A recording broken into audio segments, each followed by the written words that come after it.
Hey everyone, what's up? This is Groovasex Roger. Welcome back for the part 2 of Can You Play Descent Solo? Yes. And this is just my little variant to playing it solitaire, and I've been having a good time with it. So when we last left off, I was explaining this, how about like the 6-sider and all that, and I probably could have played Dash and Critical Blow, or Baylor, our Overlord could have played that, however you want to call it. So the heroes will pay. But in any regard, let's get this going.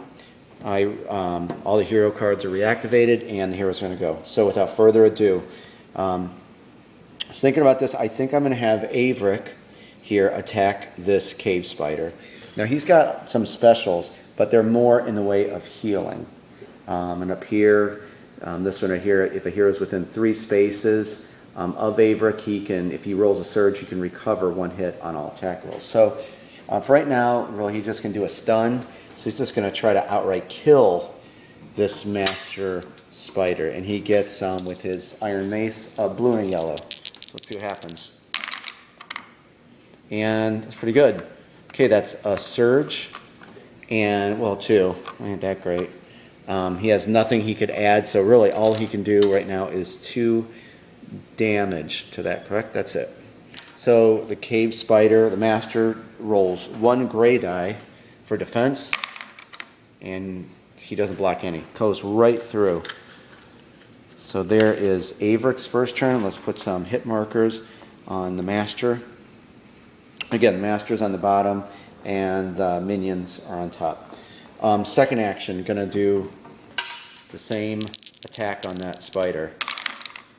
And that time no surge, but 3 damage. And I think I explained before, that is your range number. He is melee, so we only use that for doing range, which you'll see when Jane activates. So spider has to block 3. And look at that, blocks all 3. No problem to a master cave spider. So Averick is finished. Flip over his card. Jane Fairwood will activate, and she is going to go after this spider also. And she's in the same situation. She has the U short bow, and a couple surges gives her more range. Doesn't need that, but it would help to get a surge to get damage. That's pretty good. So plenty of range. Don't even need it. And there's a surge. So what we could do is that gives an extra damage there. We'll take just as a reminder. So 4 damage coming at the cave spider. Rolls 1 gray. Blocks 1 of it. I believe it's killed. 5. Yes, it is dead. And so he is out. Take him off. Now that was her first action. So the thing about this game is too, like, you know, in other games, and this got some quirky rules. I don't mean that bad in any regard. They're cool. But she can't, she used 1 action already. She has 1 left.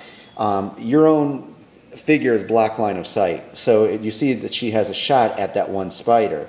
However, Averick is in front. So what we're going to do is, I hate to do this, but I'm going to spend my last oh no, she's got 5, so she's got 1 more. So let's put another exertion on her so she can move.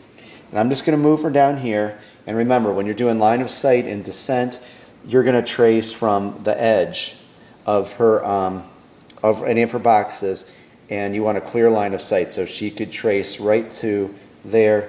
That's a clear line of sight. But she's going to need to roll a 1, 2, 3, and 4 on this. And she does have a surge that will give her extra if she's short. So let's see if she can hit for her last action. She can take a shot at that spider. And range, perfect. 7 range. 6 and 1 is 7. And she has a surge, and we'll use that surge right there for next damage. But this as a reminder, so 3 range damage coming at that spider. So let's see what happens. And he blocks 1 of that. So 2 get through to that cave spider. So we'll put this up here. And which one is he? He is the green one. Well, it doesn't really matter because there's none left. But in any case, you can see how that works. The green spider, you just put it on the green, so you know he took 2. Last up is Sindrel, our berserker. And we're going to move her down. And I wanted to show you this too, another rule in case you guys are picking up or unsure. You would think now in other games you couldn't do this, but I'd like to show you even in the rule book that this is a legal move. Notice Grisban, they use him, he comes right between that goblin archer on the wall. So that is a legal move in Descent to move like that. So, and Cinderella has got a move of 4. So we're going to move her 1, 2, 3 to right here. How about that? And she will take her last, oh, hold on, hit the brakes. So I was getting ahead of myself. Boom, she moved to an open space. Another little tip on my Garuba soloing thing. There's a pit trap here. Now this is a poison dart. That's the only one she's opening. And this is kind of important because this is how Baylor would handle this. Okay, this is a trap. This activate when a hero moves. Play this card when a hero enters an empty space. If he fails, that's awareness. If he fails, he suffers 1 move and loses 1 movement point. So what I do is this.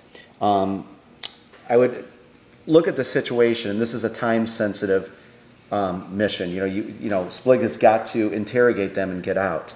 So he could save this until then, Baylor or the Overlord.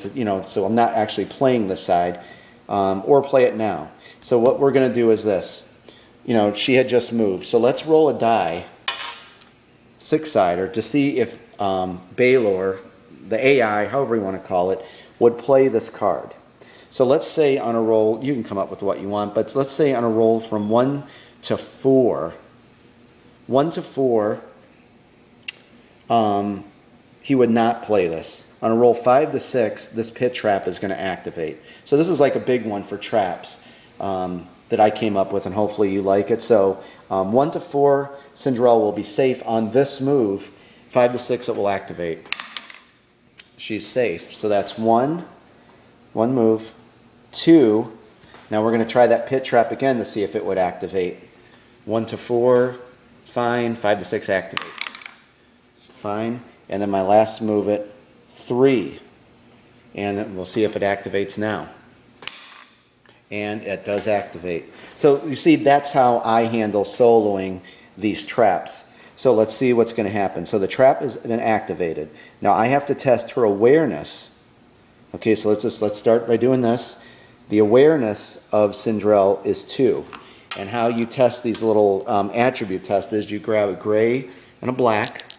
And now her awareness absolutely sucks. Being a berserker, I guess it's expected. She's charging through a dungeon trying to freaking kill everything. Okay, 2. She has passed that. If it were, how you test is as long as that number, what you roll, is that or less, you've passed. Now, if that was 3, she didn't see the pit trap and she jumped right into it. However, Cinderella was pretty keen to Baylor's tricks. So let's see what, if he fails, suffers 1 wound. If he has no movement, so no. So we totally discard this. So Baylor, we got one over on you. So now her movement is over. And hopefully you enjoyed that little thing, how to play traps. I'm sure you're going to see more if you stick with it. And we are going to, her last action, it would be awesome to kill this spider, wouldn't it? Her last heroic action before Baylor takes over. So she gets, she's using the chipped axe, red and blue. And wow, that's quite, I don't think it's going to survive this. So we already have 4 and a surge. Plug in that surge and use just one of those damage there. 5 damage. I don't think it can survive. Gray die, done. Blocks 3, there's still 2. That cave spider is gone. However, now it is the Overlord's turn. Baylor.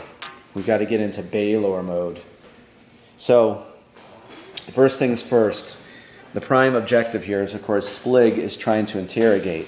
So what we're going to do is we're going to activate, when you activate something, let me throw this in, you have to activate that whole group. You can't just go, well, I'm going to activate these tan goblins and come back to the Shadow Dragon, and I'm going to come back to this. When you activate, when you have to do everything. So what we're going to do is activate these guys, and they're going to basically just go, this guy 1 for his movement. Now remember, he has a movement of 5. Okay, so he used one of those. He has 4 left. He's going to use his other action to drop off the prisoner, which this is legal to do.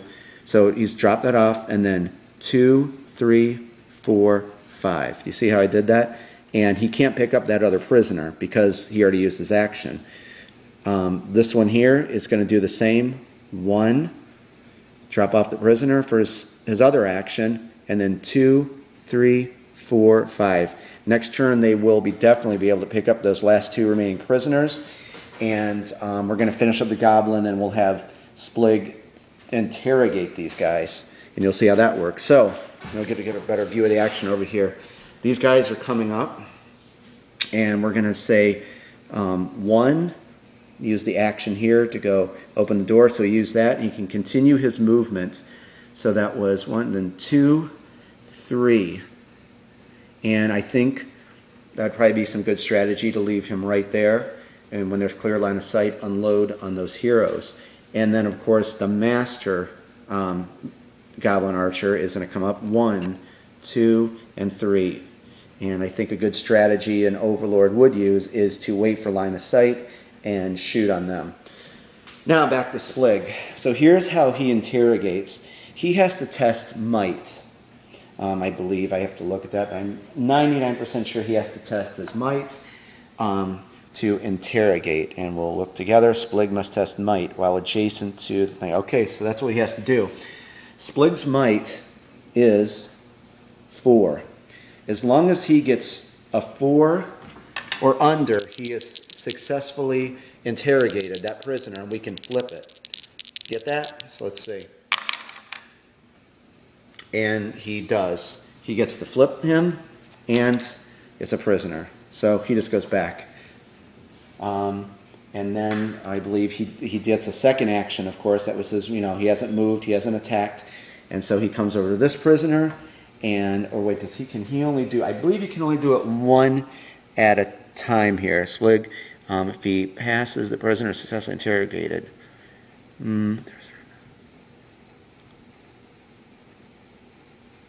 Once per turn as an action. Okay, he can only interrogate 1 prisoner in the torture chamber. So he will have to wait till next turn to interrogate that one. So I'm glad I clarified that.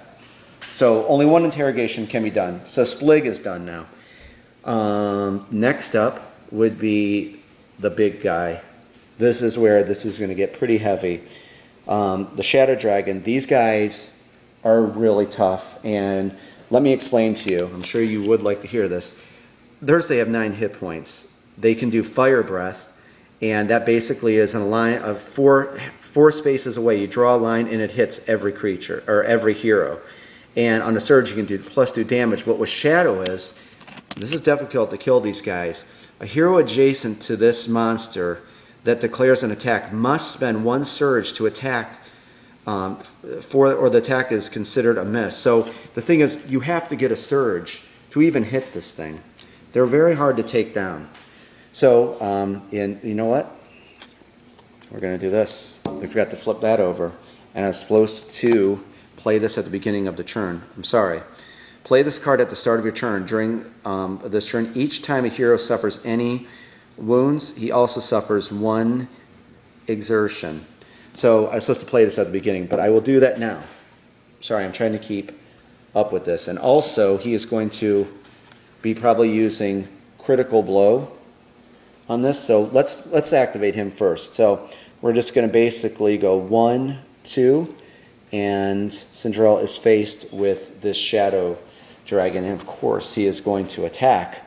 And we're going to play this card when a monster attacks a hero after rolling dice. And so we're going to have to roll, and the Shadow Dragon gets a blue and a red on Cinderella. Let's see what is rolled. And that's 4. Now you notice he did not get a surge on that. So the Shadow Dragon could not, or Baylor could not activate that because there's not a surge associated. However, if he did, that would be, what is that, 4 or 3? That'd be 7 damage that Cinderella had to block. But necessarily, yeah, okay, I look, because I thought that if you would hit, she had to spend 1 to get close to her. That's kind of why I stood back there. So, anyway, there's 4 damage coming at her. She only gets one gray dice for defending. But remember, we do have this warding talisman that we could activate. Flip this over after rolling defense. So let's see. Okay, so I blocked 3 of it, so I have 1 damage that I have to apply. And I believe, oh, but we have the words of misery we have to add to that. So each time a hero suffers any damage, he also suffers 1 fatigue in addition. So we have to also put this on her. And I believe that's all the Overlord can do for this turn. And dash, that would just mean you can move more. And I think that would be it. So guys, there was part 2. Hopefully I had to explain a couple things. And then this, of course, after this is done played, I should have drew that, and I'm sorry I forgot. That gets discarded. When you come back, we'll see what the heroes are going to do to take out this Shadow Dragon. I don't think this is going to be easy. I have a feeling that they're going to be fighting him, and Splig is going to find that prisoner. So, I don't know, this can only be a few turns. Hope you're enjoying this. I'm sorry I'm fumbling a few things. It's hard to hold one-handed and roll dice and explain and all that. So hopefully you're getting the gist of what I'm doing. Okay, I will see you for part 3 of Can You Play Descent Solo? Yes! See you soon.